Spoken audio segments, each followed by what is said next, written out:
Marcha mundial por los elefantes y rinocerontes. Ambos animales se encuentran en grave peligro actualmente, y en este video analizaremos por qué. Principalmente, el mercado asiático es el más interesado en el marfil del elefante y el cuerno del rinoceronte. Es por esto que organizaciones como Worldwide Fund for Nature buscan romper la conexión Sudáfrica-Vietnam. El 4 de octubre es el Día Internacional de la Marcha a favor de esos animales, porque muchas personas ignorantes creen que el cuerno del rinoceronte tiene propiedades curativas o simplemente usan el marfil del colmillo de los elefantes para hacer figurillas de ornamento. Otra organización es la Convención sobre el Comercio Internacional de Especies Amenazadas de Fauna y Flora Silvestres, que cuentan con un programa llamado MIKE, que significa Monitoring the Illegal Killing of Elephants. Este es apoyado por la Unión Europea y las Naciones Unidas por el Medio Ambiente.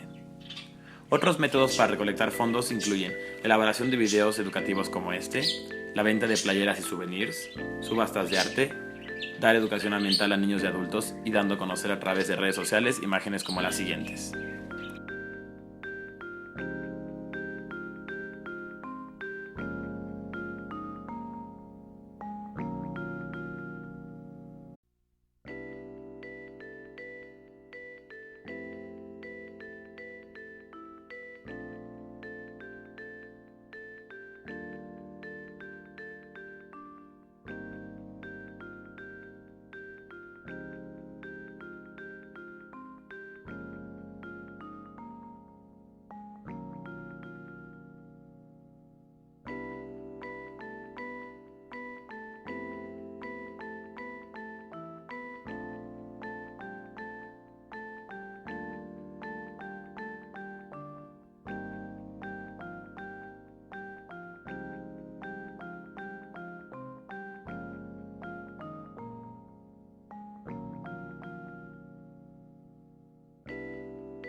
Otro método incluye exigir a los gobiernos que se detenga la caza ilegal y la compraventa de marfil y cuernos, pero este tema es un poco complicado.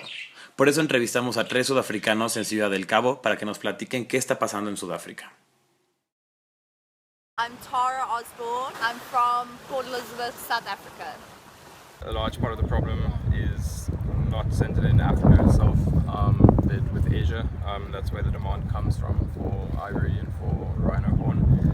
And if we want to stop poaching in Africa, it's actually about stopping the demand for those products in Asia and education in those areas in terms of, rhino horn doesn't actually act as a medicine, it's not an aphrodisiac, and people should not be buying it there.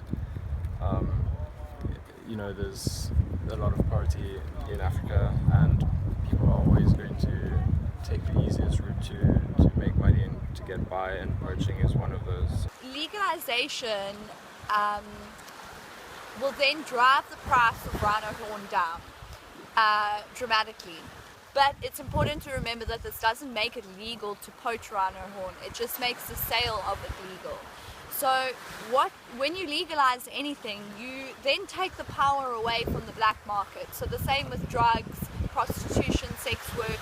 And it's actually so bad now that I've heard a South African that has immigrated to Australia actually wants to transport about 50 rhinoceros to go to Australia, where they've never been naturally to be safer. Like, it's a bit more first world to control the poachers, even though it's close to the markets where they use them.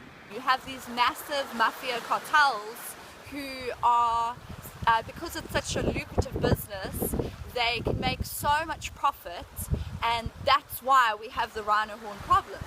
So when it's legal, the price is going to decrease, the power is taken away from these cartels. Cartels aren't going to be able to afford to send poachers, because the poaching process is extremely expensive, it's high risk, and if it's not financially viable anymore, then these cartels are going to go out of business. It might take some time, but overall it's going to be best for the rhinos because it's going to decrease poaching. the South African government and other Southern African governments, they have large stockpiles of rhino horn that they've confiscated. So because it was illegal, they have to just secure it and keep it in police custody. But now they can flood the market with all of this rhino horn, which will then decrease the price again. And hopefully this process will lead to rhino poaching becoming completely irrelevant, because cartels are going to have to find another business model.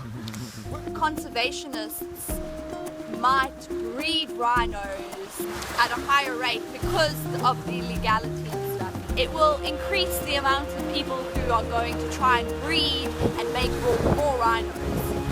If we legalize drugs, if we legalize rhino horn, we take the power away from the black market. And that is going to be better and safer for everyone involved. Si te interesa este tema, existe un periódico digital llamado The Elephant Daily, en donde te puedes suscribir a sus redes sociales para estar bien informado. I hear them taking my tusks away, my baby watching as they leave. Once a giant of these rich green plains, I'm hunted for my eyes. En México, la Dirección General de Zoológicos y Vida Silvestre de la Ciudad de México prohíben las prácticas de maltrato, sufrimiento y abuso a estos animales. Y también cuenta con un programa de conservación de elefantes en cautiverio, donde promueven la provisión de espectáculos con animales. En más de 116 ciudades, la gente marcha para evitar su extinción. Únete a la marcha digital en iworry.org subiendo tus dibujos.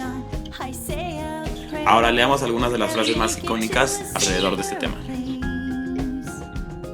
Mankind is not just destroying us, they're affecting all the human race.